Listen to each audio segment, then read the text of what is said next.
Ladies and gentlemen, good evening. It's a great pleasure this evening to welcome Lord Dannatt to join me for this part of our series on leadership at a time of transition and turbulence. I really cannot think of many people better qualified to speak on this topic than Richard, who is one of the most respected British generals of modern times. He retired in August 2009 after 40 years of service to the British Army and after 3 years as Chief of the General Staff, which gave him overall command of the British Army during a period which saw some of the fiercest fighting to date in Iraq and Afghanistan. Lord Dannatt's distinguished career in the Army began with the Green Howards in Northern Ireland, where at the age of 22 he was awarded the Military Cross for anti-terrorist operations. His military service took him to Cyprus, Germany, Bosnia and Kosovo, and from 2001 to 2 he was appointed Assistant Chief of the General Staff in the Ministry of Defence, before taking command of the NATO Allied Rapid Reaction Corps. In March 2005, he took over as Commander-in-Chief, Land Command, and in August 2006 was appointed Chief of the General Staff. In the foreword to Richard's autobiography, Leading from the Front, which I highly recommend to any of you to get on Amazon straight after the lecture, I'm quite sure, Richard Holmes, the well-known military historian, comments, "Dannatt has been decorated for his physical courage, though he skates lightly over it here. But moral courage is often much harder to exercise, for it takes real determination to break ranks, to challenge accepted views, to be an unsettling guest in a world of compromise, and by implication, to criticize old and valued comrades." During his time as professional head of the Army, Richard Dannatt showed courage in confronting the challenges it faced, and if he sticks his neck out in the pages that follow, it is surely no more than to abide by the principle that characterized his career, leading from the front. As Chief of the General Staff, Lord Dannatt was bold and uncompromising in the decisions that he made, and not afraid of challenging government when necessary. Referred to in a front-page Daily Mail article as the very honest general, for his candid and forthright views, he used his position of leadership to champion the lot of British serving soldiers, arguing for improved pay and conditions for British troops.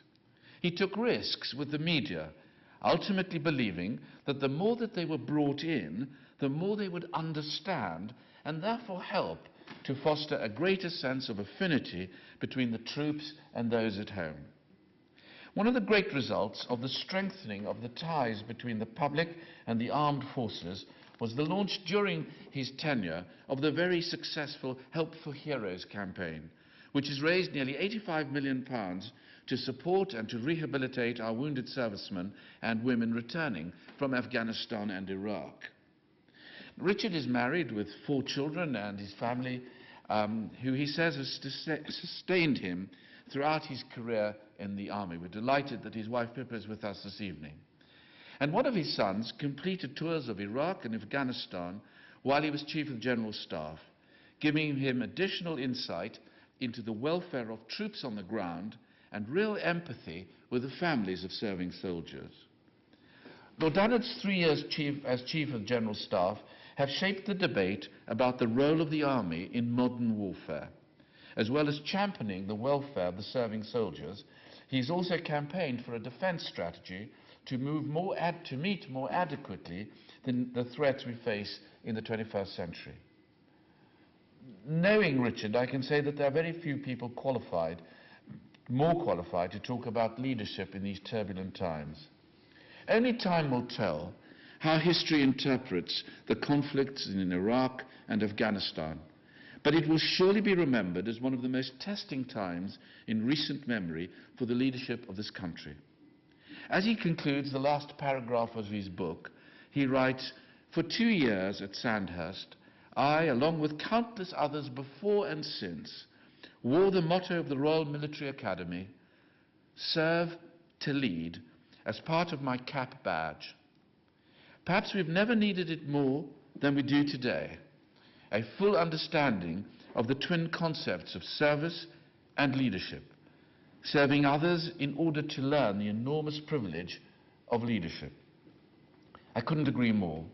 And it is this view of leadership as service which has its root in Richard's deeply held Christian faith, which is so striking and from which we have all so much to learn as we seek to navigate through some troubled and uncertain times. Before asking him to speak, allow me briefly to recap the series so far. In the wake of the financial crisis, we live in turbulent times. We do not want to repeat the experiences of the crisis, so we must make a transition to a new way of doing and thinking about our lives and about the systems of government and our institutions. At the heart of the new way of doing things is the reintegration of the moral, the spiritual and the financial dimensions of our lives.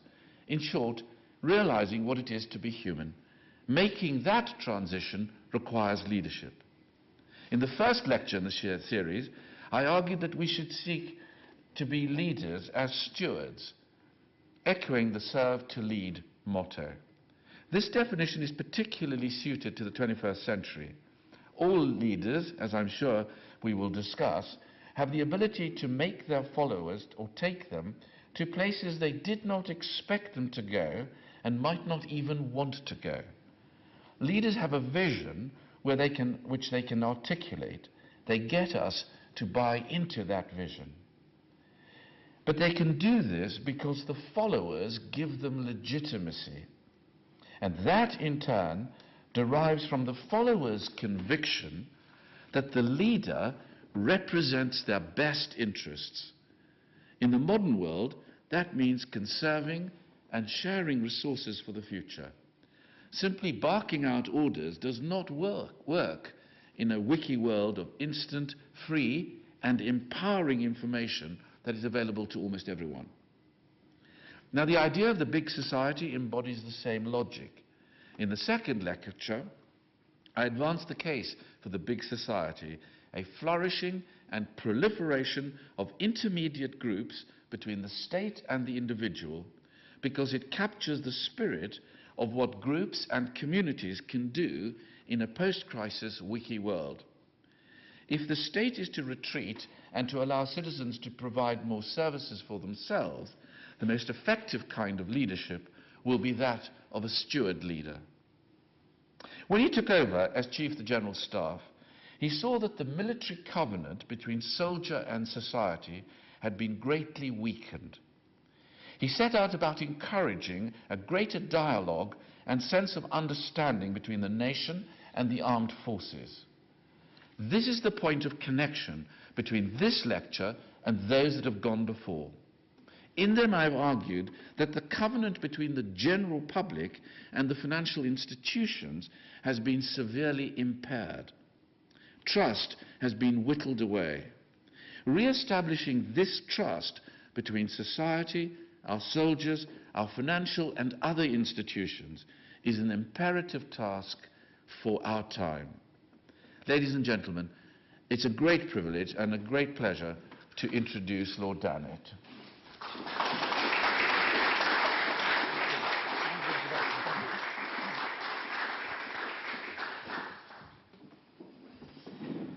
Well, ladies and gentlemen, good evening, and again, if I could say, thank you very much for that very fulsome, very generous, and actually I found it rather interesting introduction. Thank you.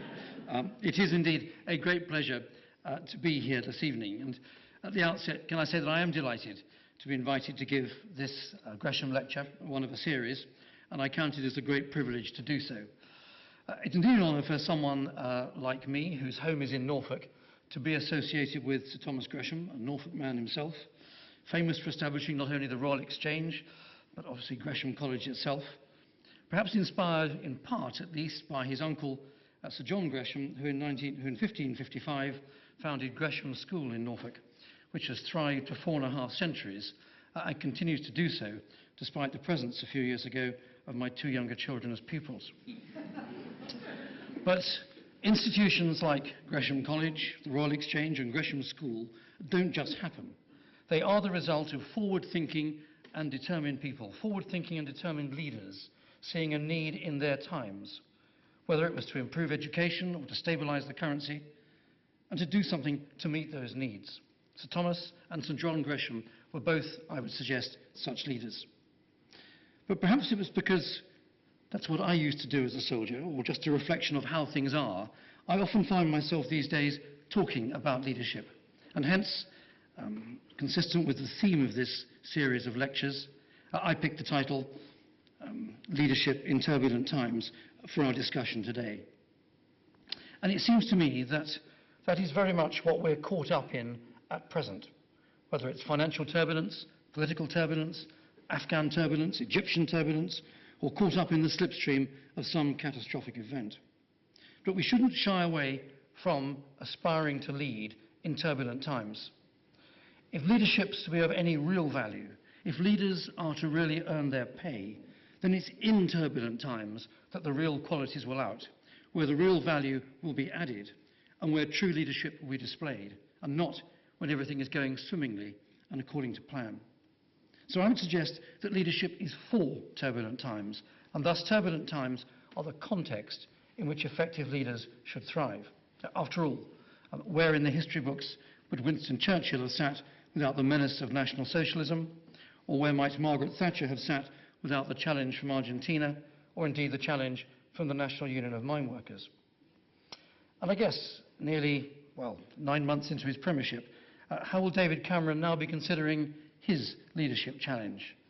I think the same question could be asked of Nick Clegg, safely tucked in David Cameron's side pocket, as they approach the most far-reaching spending cuts in our history.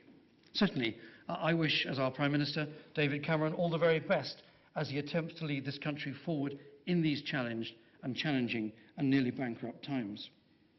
But of course, his task is essentially just that. It's now to deliver the responsibilities of leadership, which is a very different task to that of presenting oneself as a candidate, of presenting oneself as someone who can do well in an election, who can promise much. Think of Barack Obama. And that is, I suspect, something he's just begun to realise over the last 9 months, and that's very different from actually doing it. So, if I may, I'd like to offer some views, purely from a personal perspective, on the leadership challenge generally, and I do so as a lead-in to this critical subject and a foundation for our subsequent discussion. And when we come to questions and discussion later, please feel free to ask me about anything either that I've covered or not covered. There really are no limits. I'm very happy to be as broad as you like. Of course, at the outset, I think not only do we all recognise that leadership is an important subject, but I suspect we can also agree it's a difficult area. After all, discussion has long ranged as to whether leaders are born or made, and if they're made, how's it done, and what qualities and what characteristics should they exhibit. But whether leadership is gifted or acquired, perhaps it's more useful to consider what leaders actually do or should do. Now, of course, I think there are many different ways of unpacking what leaders do, and there are some that see leadership consisting simply of guiding others to the resolution of a series of dilemmas in life, dilemmas that can be loosely bundled into groups of challenges. And if I was at a business school per se this evening, I might say these challenges touched on leading the establishment of reputation, and the establishment of beneficial relationships, of leading change, of leading growth and innovation, of successful project management, of leading thought and learning. And yes, I think these are all useful outcome or capability perspectives on the subject. And I will come back to this aspect of what leaders do in a moment. There's another theme that I wish to highlight early on, and that's captured in the words of the late Viscount Hambledon, the founder of the W.H. Smith business empire. Character and integrity, he said, are as important in a manager or leader as capability. Character and integrity are as important in a manager or a leader as capability. And this is something in which I believe very strongly, and it's at the core of what I believe to be effective leadership. Yes, in a business environment, but also in a national and community environment. And given my background, particularly in a military environment, perhaps even more so today, given the nature of the operations and conflicts in which our soldiers are currently called to fight. But as I'll try to argue, the late Viscount Hambledon's words have, I firmly believe, as much applicability in the business space or the commercial space and the community space as they do in what I would call the battle space. So I will come back to character and integrity later. But where to start from a personal point of view? Well, I first came across leadership as a subject to be considered formally while I was a cadet at Sandhurst. It was treated differently to other subjects that we studied. For leadership discussions, we didn't sit in the classrooms, but we sat around in armchairs in the company bar or anteroom, as we called it, and we were asked for our ideas, as opposed to just being told what to do and perhaps what to think. And I believe that immediately sets leadership apart. It's a personal thing, it's an individual thing, it's an intuitive thing. But despite that, I still don't go far as to subscribe to the notion that leaders are born, not made. Yes, a bit of natural leadership ability helps, and a lot of natural leadership ability helps a lot. But if someone has any leadership ability, then thinking about the subject, studying the subject, experimenting, modeling yourself on a leader you respect, all those things can really pay dividends. But when we sat in our armchairs at Sandhurst, we had a range of what we thought were pretty erudite discussions.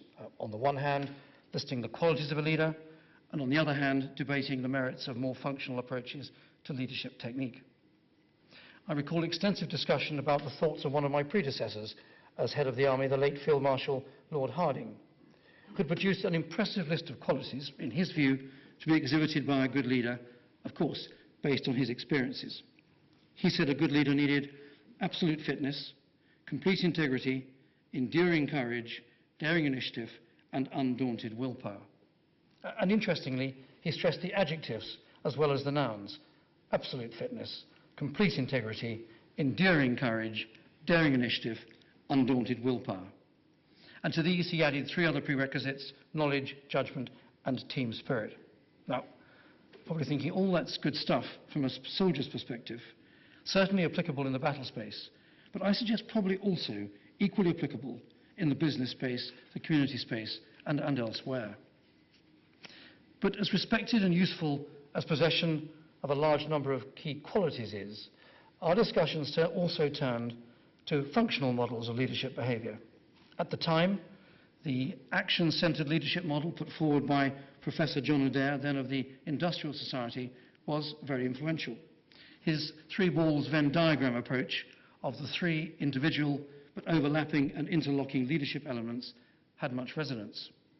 His model required 3 things: the identification of the need, on the one hand, to identifying and achieving the task, what you actually had to do, while on the other hand, maximising the efforts of the team, those who are hopefully working with you collectively, while most critically, looking after the interests of all the individual members of that team. And that seemed like a winning formula to us. And I think that single construct of task, team, and individual still has great merit.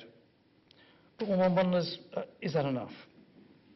Now, while a dry debate about the merits of a qualities approach or a functional approach is perhaps very interesting, I think it remains just that, rather dry, essentially theoretical, and by definition not that interesting or compelling. However, I think a question that roots our discussion rather more is to analyse, and I've already suggested this, what it is that the leader is actually trying to do. And to answer that, I suggest there's a need to have an understanding of at what level of activity the leader is trying to lead within and at what level he is trying to lead at.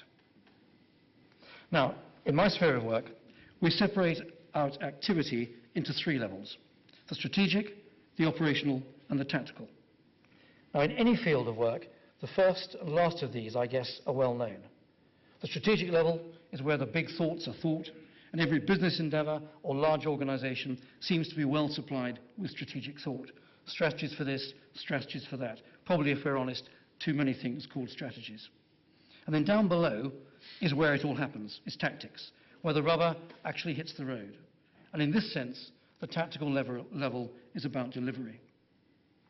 Alan Leighton, who I respect as a very talented leader, albeit he struggled to make a go of the post office in recent years, was very interesting on this in a lecture I heard him give a few years ago. His view is that 20% of a business is about strategy, the other 80% is delivery. But critically, in his view, the glue that holds it all together is communication, successfully communicating the big idea to those who actually have to make it happen.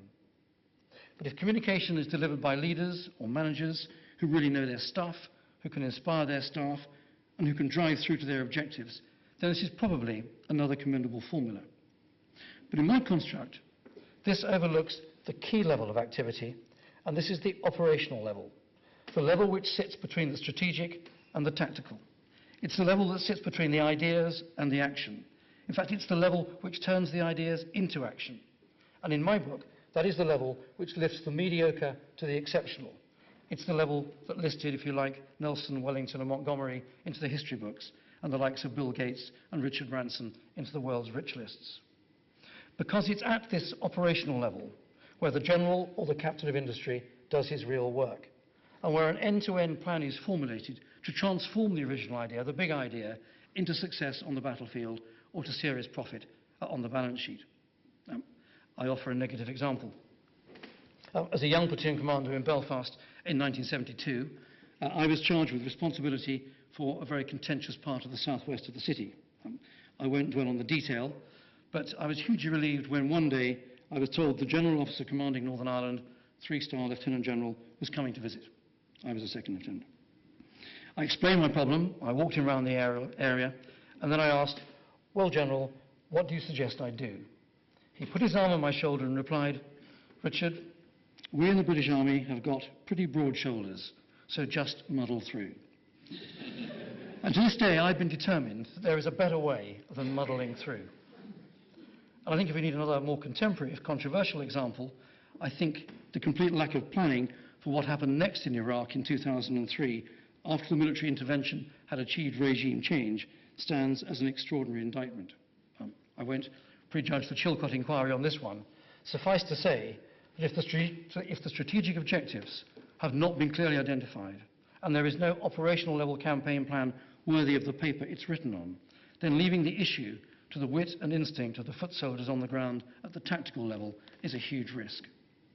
So my point is, it requires serious intellectual rigour and professional understanding to do this critical operational level activity properly, to devise a plan, a campaign plan, to take one in a series of steps which we in the army would call battles or engagements to the pre-identified end state and on to success in the campaign.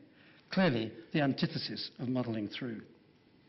But the compilation of the plan is nothing without the application of energy, drive and inspiration to take the team on the journey.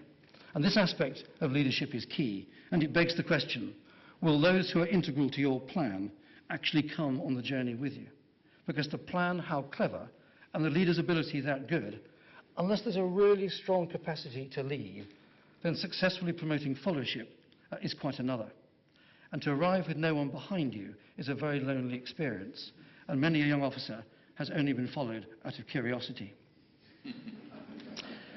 But to return to my main theme, you might be thinking that the case I'm making is all very well in terms of separating out the strategic from the operational from the tactical in a large enterprise like an army or a big multinational company. But where's the application in a small business, a charity, or any other enterprise of a small nature that you might think? Well, I would suggest that in any application, size of itself doesn't matter. What does matter is a proper analysis of what you are doing at any one time and understanding why. I'd suggest that even in a small business or a subsidiary of a large one, there'll always be moments when a strategic review is needed. Yes, there'll always be moments, probably the majority of the time, when leading the workforce at the tactical level on the shop floor will be essential to delivery, getting things done. But most critically, there must be, I think there really must be, those moments when you engage in what I have called this operational level thought, to work out this campaign plan which translates the strategic objectives into tactical, practical success, be it a positive outcome on the battlefield or a serious profit on the balance sheet. So my point here is that whether in a large or small enterprise, what is really critical is weaving together these three levels of activity. And I stress, if necessary, one person can do all three, provided he or she knows what he is doing and at what level he is thinking at any given moment. And that, I suggest, very obviously requires clarity of thought and a discipline of mind. And just a slight throwaway word on that. I wonder, what are the two biggest threats to an otherwise excellent leader and decision making? Well, I think they're an overfull diary and an over-efficient PA. because the boss needs time to think. Others can do, he or she is paid to think. And to think, you need time. But if the wonderful PA sees a gap in the diary and fills it with something that the PA person thinks is useful, but actually is not that important, then he or she is doing the boss a huge disservice, and I'd suggest the organisation too. So if our successful leader in these turbulent times has demanded the time to think about what he's going to do and why, has identified the qualities he needs to be effective, and has a good understanding of concepts like the need to balance the trinity of task, team, and individual, then perhaps he or she is on his or her way. But then the question is, how do you do all this? In my organisation, and this is where I admit again, but without apology, that I am a victim of my own experience, in the Army we exercise leadership through a process known as Mission Command, capital M, capital C. And we aim to do this both in barracks and in the field. But I would apply the principle more widely still. And in part it's a plea for decentralisation, a plea to let decisions be taken at their most appropriate level. Now that said, and in a general sense, I think I've already touched on the key elements of this. Essentially, there are three components to what we call Mission Command, all of which hinge around the leader. First, the commander, the manager, the senior manager, the leader, needs to think through his problem and convert his strategic goals into the front end of his operational or campaign plan. And this results in him clearly setting out his intent, with a capital I, and doing so in a short, easily understood statement. He needs to have applied sufficient analysis and intellectual rigour so that he can set out to his subordinates or his employees his statement of what needs to be done and his overall statement of his overall intentions as to how it's to be done. And this, I suggest, is more than just a very aspirational, rather wishy-washy vision statement. This is personal leadership business and not a corporate staff activity. The second stage, in a non-prescriptive way, is to separate out the tasks that need to be done and then to delegate them to the subordinates. I use that term in a sort of military sense, along with the necessary manpower, equipment and financial resources to carry out those tasks. But critically, the boss doesn't tell them what to do, he tells them what they're to achieve. So this is very much output or outcome focused, not input focused. And finally, and this is where the process can go wrong, having delegated the tasks in a reasonable fashion, he or she then needs to supervise the execution of those tasks appropriately. Not in a way that stifles the initiative of the subordinates to whom the tasks have been delegated, but in a subtle and nuanced way, remembering that while tasks can be delegated, responsibility can never be delegated. The buck always stops with the boss. Actually, without going down another rabbit hole unduly or too far, I think this point about the degree of ownership and responsibility came home to me most starkly in July 2000, when I gave evidence for the prosecution of the trial of one Radovan Krstic before the International Criminal Tribunal for the former Yugoslavia in The Hague. General Krstic had commanded the Drina Corps of the Bosnian Serb army at the time of the capture of Srebrenica and the subsequent massacre in eastern Bosnia in July 1995.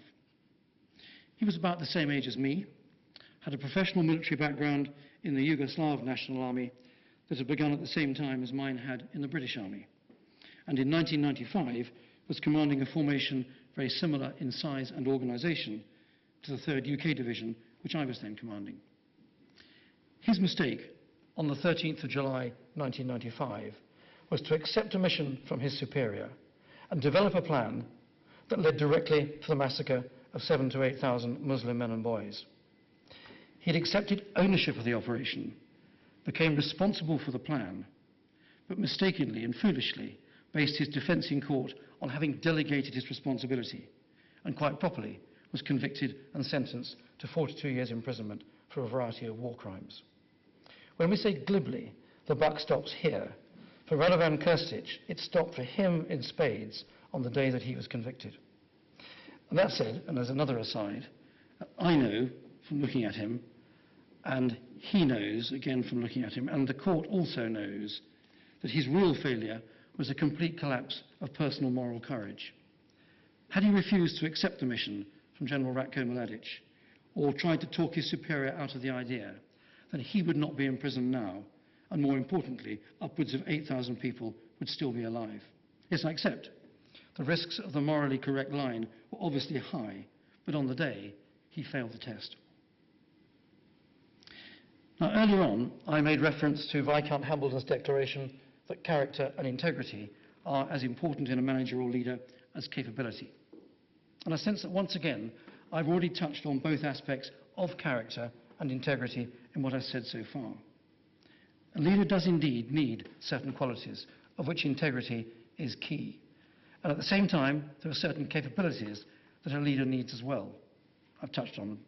To understand the objectives, to map out the route from strategic end state to tactical decisions, and above all, to communicate this intent clearly while delegating responsibly, but knowing and remembering that you can never delegate responsibility.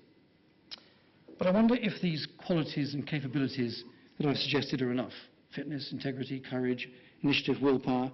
These things and more are really important, but are they enough? Indeed, as an organisation, the British Army, which, as we heard earlier, it was my privilege to lead for 3 years until summer 2009, has itself identified 6 core values which are at the heart of the ethos of the Army. These values define us and what we do. Indeed, they're so important to us that we now formally educate and train our soldiers in these core values. Values, I think, that in a previous generation they may well have picked up in their family or wider community before they came to the Army. But I wonder, even if our 6 core values of selfless commitment, courage, discipline, integrity, loyalty, and respect for others, whether they themselves are enough. My own feeling is that a range of leadership qualities and these core values provide a very sound moral baseline. A baseline that's acceptable to all, albeit often quite a challenge to live up to. But, and this is the next question I often ponder, is a sound moral baseline enough? Should there not be something more? After all, a moral baseline is fundamentally an intellectual baseline, a thing of the head. But should there not be something of the heart as well? Is there not also a spiritual dimension to this? Spiritual with a small s, I stress. Perhaps it's a personal thing of mine, but I believe very firmly there should. And of course, it's that word believe or belief that's at the heart of any spiritual dimension.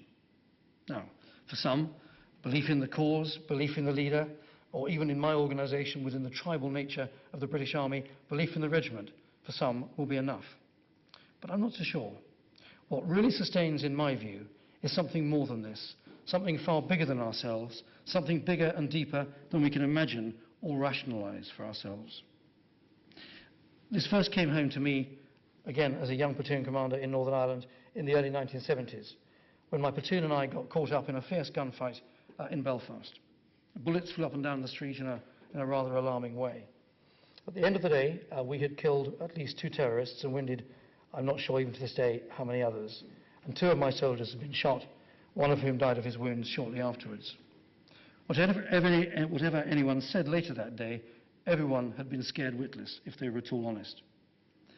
But that experience told me that even the toughest of men, when the chips are down and the reality of life and death confronts, then people are reaching out into the spiritual dimension, beyond the rational and beyond the moral. But I don't think this just applies to armies in a combat situation. And I think there is a direct application to any situation of pressure, stress or challenge, when individuals are stretched to their physical or psychological limits. After all, where do you go when you've lost your job or your firm has gone bust, let alone when your friend is shot dead beside you? And I think the truly effective leader needs to recognise this question, because he or she is personally challenged to provide what is needed. If he or she does not have some empathy with or some experience of a spiritual dimension to his life himself, after all, where does the leader go to provide strength and guidance for those he is responsible for? But I suggest very much this is a personal thing and something that any leader has got to work out for themselves. But I think work it out they must, work it out we must, because people will look to the boss for a lead in this area as much, if not more, than other areas. Now, let me dismount from that particular hobby horse before I ride it too hard and try to pull my thoughts together by way of a conclusion. There are traditional ways of understanding and developing leadership. The qualities approach and the functional approach, they're but two. But in today's more complex environment, in both the business space and the battle space, I believe there needs to be more. I contend the leader needs to analyse very carefully at any moment in time what he or she is trying to do and at what level of leadership. The strategic, the operational and the tactical levels make different demands on the leader, and he needs to know this and understand the differences.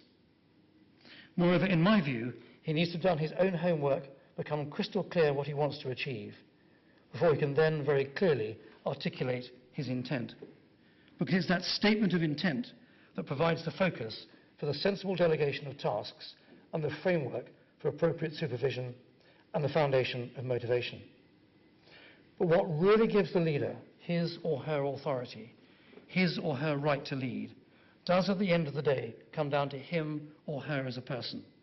It's the nature of their character and the degree of their integrity. And this is something, I would suggest, very different from media-enhanced image. In my book, character defines the person and answers the question whether this is someone to emulate or to follow, and with what enthusiasm. Moreover, integrity establishes the moral baseline to lead. Is this someone who can be trusted? Is this someone whose instructions are honourable? Is this someone to commit to? Do they really have legitimate interests at heart? Or is this person simply a self-seeker or purely interested in the bottom line? These are all judgments for the subordinates, the employees, the followers, the voters, whatever you like, to make. Their judgments, I submit, will ultimately define success or failure in the enterprise. Perhaps not in the short term, but certainly in the medium to long term. So I think I'll leave it there. I look forward to discussion on any aspects of what I have or what I have not said. Thank you for your patience.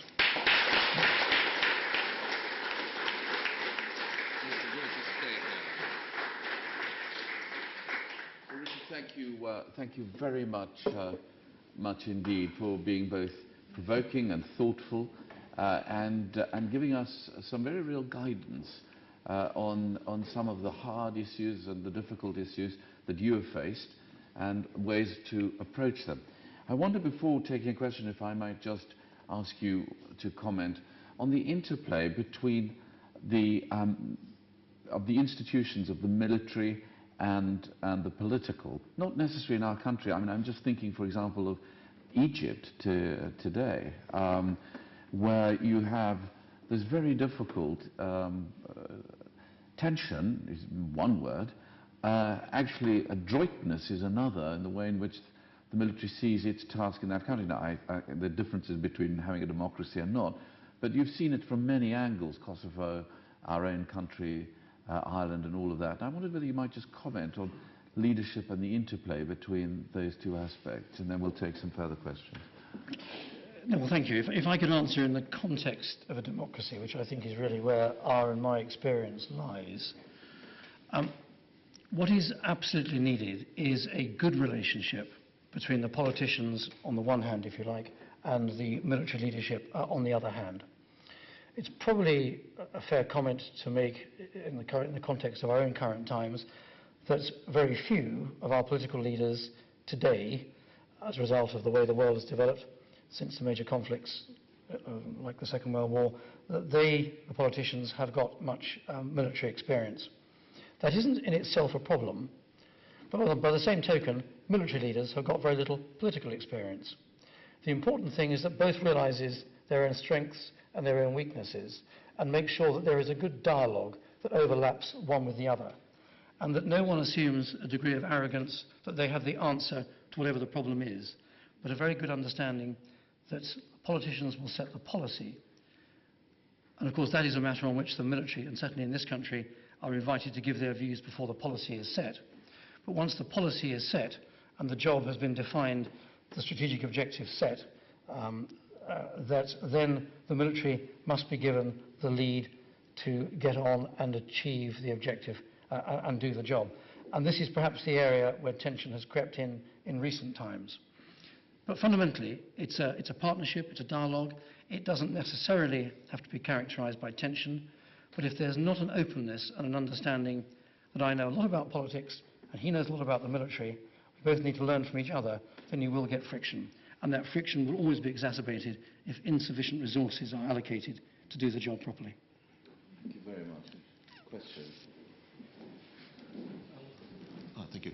Yes, Sir Cowper Coles was ambassador to Kabul until a year ago, and in January he complained the army had tricked the government into sending troops to Helmand because the army was scared soldier numbers would be reduced when it left Basra.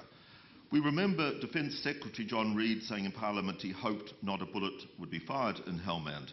My question is, did the army encourage John Reid to say that stupid thing? And if not, why didn't one or two generals go public afterwards and mock John Reid? Thank you. That's a very interesting series of things put together into quite a complex question. Well, first of all, I take it on a level of principle. Senior people in the military have probably only got to those positions of leadership having had a variety of experiences in their middle and younger days. And if you've been involved in any combat at all and had people shot and blown up and killed around you, you wouldn't rush on an adventurous or opportunistic way to commit your soldiers or an army into another operation. I think it's absolutely the responsibility for us to do what we're required to do when the nation wants it done, but there should never be any suggestion or sense that we encourage politicians to commit us to an operation on an opportunistic or adventurous sort of fashion. Anyone worth his salt would value the life of his soldiers and their families more than actually getting into that kind of mind frame.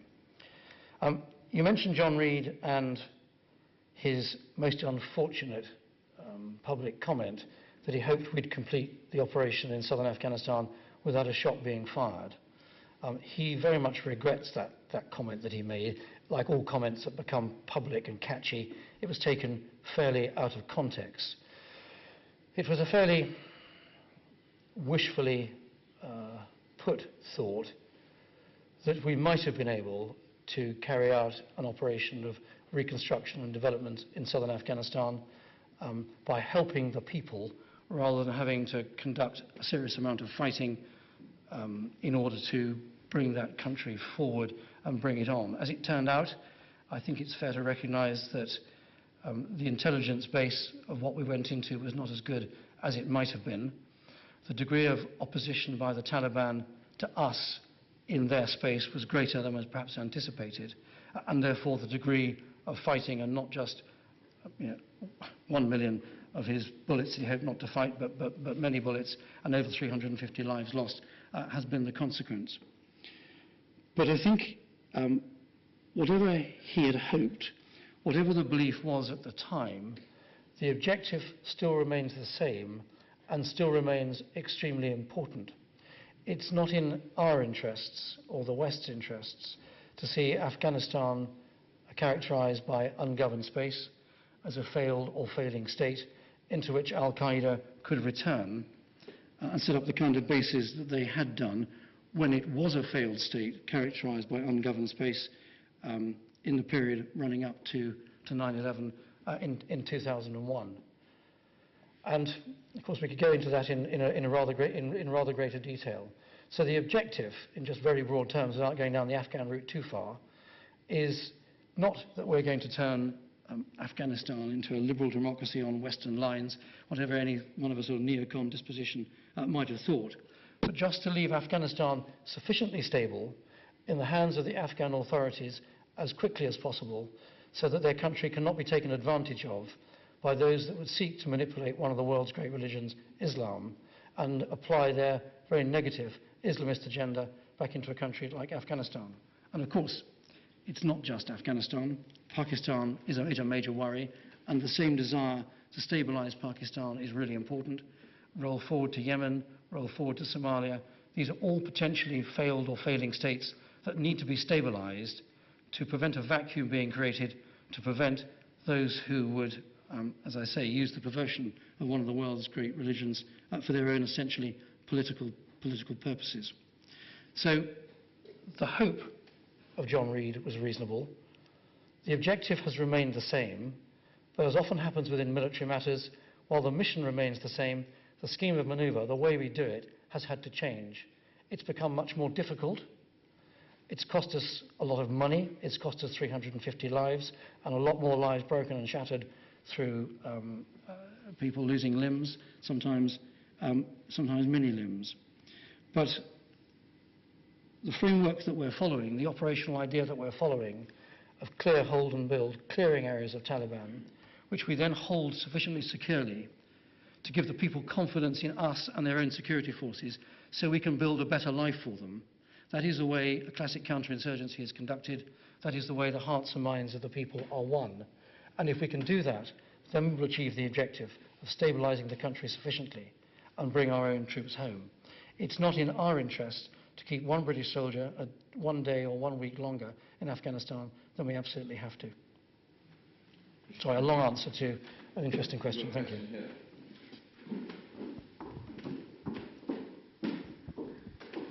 Thank you very much. I've got a rather more broad question, which is quite simply, are the qualities required of military leadership necessarily any different from those required of civilian leadership?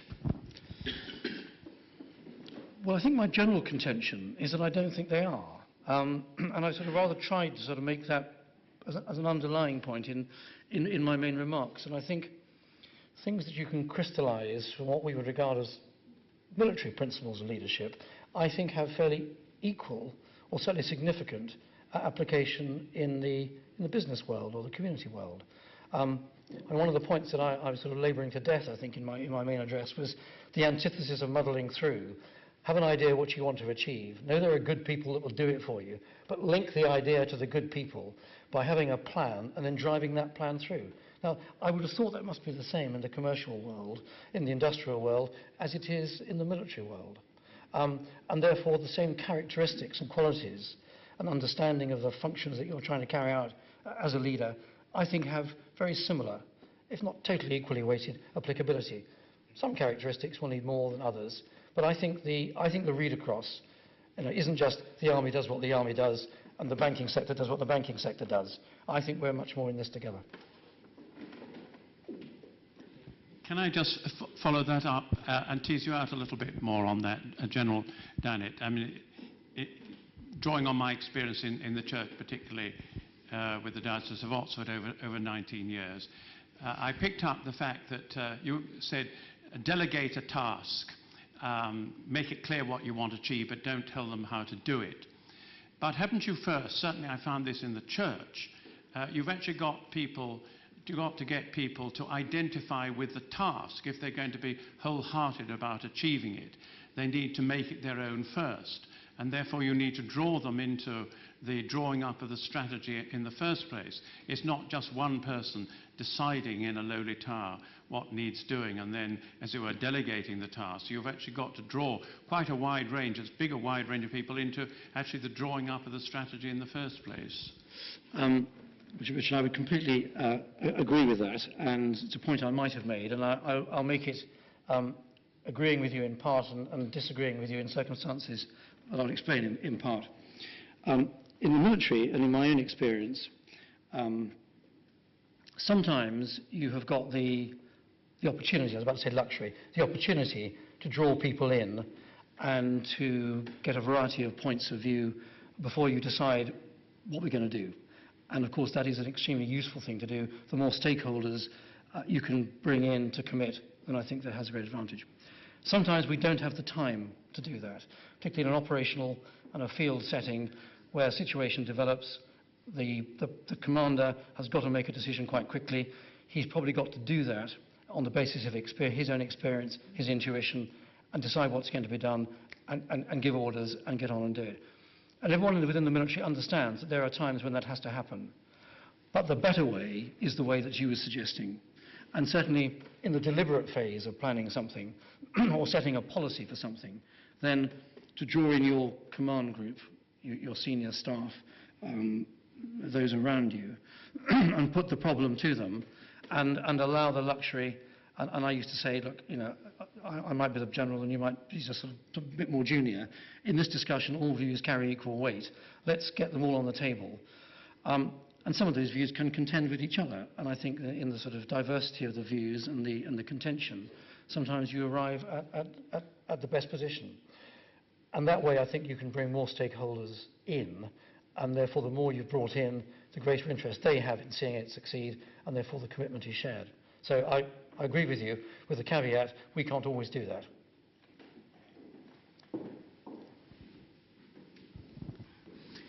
You spoke about the relationship between the military and the political leaders. Now, in your opinion, two incidents, two events come to mind. For example, dropping of the atomic bomb by President Truman was a difficult decision, and he had to do it. And also President Kennedy, when he refused to do what the military were advising him to do by bombing Cuba. Now, how do you view these? Were they both, in your opinion, acts of leadership or denial of leadership, or what? Thank you for that. One gets a range of questions sometimes, and I haven't had that one before. I suppose in the case of the two bombs dropped in 1945, it must have been an extraordinarily difficult decision. I mean, clearly the mission, the objective, was to defeat Japan. I would guess that the assessment must have gone something along the line that we will do that eventually. It's going to cost a very large number of Allied lives as we have to progressively move from island and location to location to get closer to the Japanese mainland, and then mount an invasion of the Japanese mainland. And on the experience of the last couple of years in the Pacific, it was probably going to take another couple of years and many tens or hundreds of thousands of Allied lives. So the calculation was probably that as an alternative way of achieving the mission, to deliver a strategic blow which would cause Japan to ask for surrender was perhaps the least worst of a number of pretty disagreeable options. Of course, in choosing that least worst option, it took a genie out of a bottle which we've never got back in again. Mercifully, we've never used those weapons since. And maybe the terrible example of those two bombs have been very salutary in making sure that we haven't used them again since. But it did take a genie out of a bottle, which I guess we probably all would rather wish was back in there again. And I don't know, but I would guess that reluctantly the military and the politicians probably were of one mind that that was the least worst option, and that was followed. I think the decision, President Kennedy in Cuba, again, I don't really know. I think that must have been a very interesting discussion point. I think it was absolutely right that Cuba was not bombed. I don't know in the debate who the protagonists for bombing were, whether it was the military that wanted to or the politicians that wanted to. But again, undoubtedly, in some fairly unattractive options that they identified at the time, they correctly chose the option of not bombing and maintaining other pressures, which eventually caused the Soviet Union to back down and withdraw those missiles and whatever from Cuba. So I can't give a definitive answer because I don't know and I wasn't there. But I think one has to recognize in these very difficult situations, there's always going to be tension. There probably are no good options, so you're trying to identify the least worst option.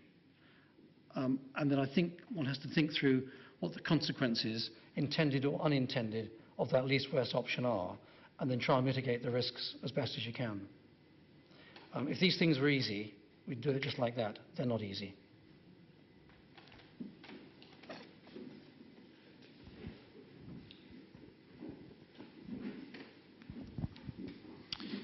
Is there a cultural element to defining leadership? For instance, do we look at leaders in an Anglo-Saxon sense differently than they might look like in Russia or China or in Africa? Yes, I think we do, and I think that there are cultural influences that apply and that formulate our sort of doctrinal approach to leadership and the conduct of operations. I'll try not to get too sort of detailed here.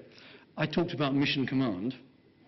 This is what we in the British Army call a style of leadership.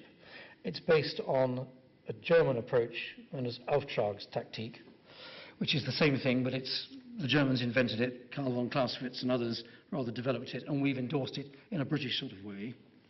But it sits, and in a sense, as I've already suggested, it involves delegation, appropriate delegation. It also involves, in its fullest sense, trying to outmaneuver an enemy and pitch our strength against an enemy's weakness, go around behind, if you like, and outwit him with the objective of not defeating him in detail on the battlefield, but making him and his commanders believe, because they've been outmaneuvered and outwitted, they have lost. And once you believe you've lost, you've effectively lost. That's the sort of essence of Auftragstaktik, which is a German, sort of Western European.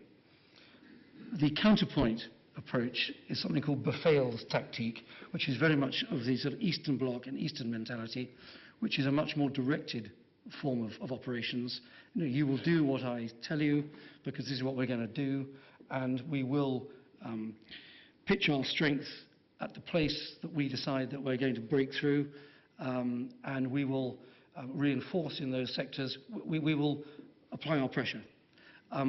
And if you study military history, you can see those strands coming out. It is largely a split between Eastern thinking and Western thinking. So I only use that as an example to say yes to your question, that there are cultural and historical issues that bear down and determine what your doctrinal approach is going to be. And your doctrinal approach determines what you teach in your staff colleges, how you educate your army, how you educate people to think, and then you train them in the techniques that you need to apply within that educative framework. So doing it one way or doing it another way does flow from your doctrinal approach and some of your cultural and inherited traditional ways of thinking. We've got time for one more question, I think, before Thank you. The technological age has brought forward a lot of information. So it means that it's empowered the individual. Now, for the Army, it's a very disciplined organisation, and one will do as one's told. Same for my own industry. But for the big society that was spoken about last time we gathered, it means that there's going to be many different points of view, many different ways to go. Surely that's a challenge to the leader. It is a challenge, and you're absolutely right to point to that. And technology, and one aspect of technology is instant communications widely available. It effectively means on the battlefield, whether it's a conventional battlefield or in a counterinsurgency, the actions of any individual, tactical actions of any individual, can potentially have operational and strategic level effect because they will be known about almost instantly. And I think that sort of applies to what you were suggesting about the big society as well. Therefore, it puts a greater premium and emphasis on the leader, the boss, being able to articulate very clearly what it is in very general terms he is trying to achieve, so that everybody, as individual decision makers, actually understand what the overall objective is and ensure as far as possible that their actions are consistent with achieving the overall objective. It increases the risk of things going wrong. I would accept that. We can't bottle the genie of instant communications on the battlefield. We try to do that to an extent by banning mobile phones and one or two other things like that, but for other sort of reasons. But I think it underlines the need, which is a really critical need that I tried to talk about before, of the overall commander thinking through what he wants to do, formulating this intent, and then very clearly and accurately communicating it. If everybody understands what the big picture is and what we're trying to do, the reason why, then there's a greater chance that their individual activities will all be consistent with achieving the main objective. If you don't know what the big plan is, you'll do whatever you think is right, and you could be wrong. Rich, just to say thank you very, very much indeed for being with us today, for sharing both your thoughts, for answering our questions in some of the complex questions, as they're always direct. We've come to expect them here, but the way in which you did answer them, to tackle them in an honest way, has been a great lesson for all of us and a good example, certainly for me. I think that I would just like to thank you again for being here in our series. Keep in the diary the 8th of March, when Peter Sutherland, who was the former chairman of BP and chairman of Goldman Sachs International, former commissioner in the European Commission, will be with us to look at it more from a business perspective, from his perspective in big trade resolutions of the issues in leadership in the Doha trade agreements, which he was intimately involved in, and also from a business perspective for us. So 8th of March, Peter Sutherland, thank you very much for joining us today, and thank you very much, Richard, for giving us the benefit of your thoughts.